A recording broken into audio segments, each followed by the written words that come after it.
Hi friends, this is Tessa from Meyer Hatchery. Do you hear that sound? I sure do. It's time to clean out our brooder because we have a new box of babies. The first thing I need to do is I need to clean up from last year. It looks like maybe I didn't finish cleaning up after my last batch of chicks. That's okay, because I'm gonna use some bleach solution and a spray to clean those up.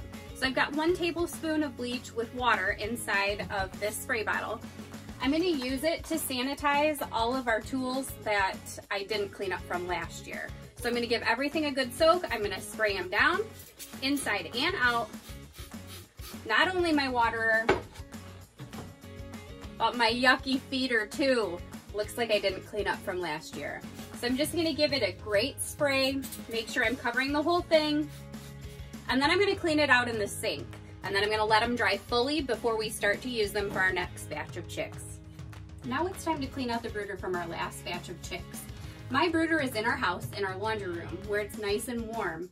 It's a 2x3 wooden box that has been caulked on all of the sides so that we're not getting any crumbs into the corners that will be trapped there and the bacteria won't be able to get out. So what I'm gonna do is I'm gonna be sweeping up any pine shavings or debris left in the bottom of my brooder. Then using that same bleach solution, I'm gonna clean it out so I can make sure that no germs were left behind from my last batch of chicks.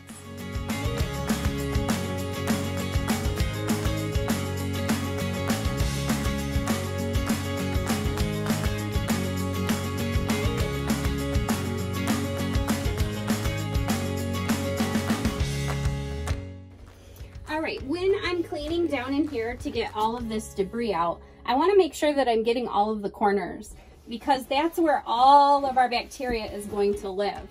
So I'm going to clean up in here, get all of this old dried chicken poop off the walls, and then we're going to make sure that it's ready for those new chicks.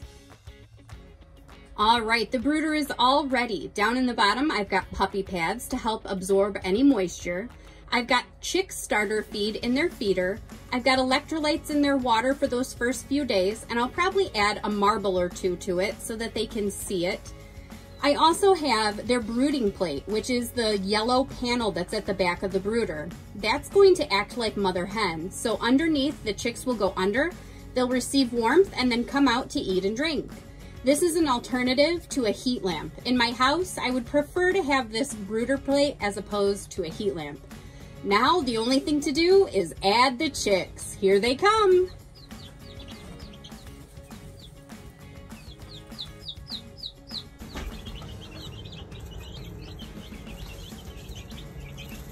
You know how I can tell that the chicks are happy? Because they're not all huddled together.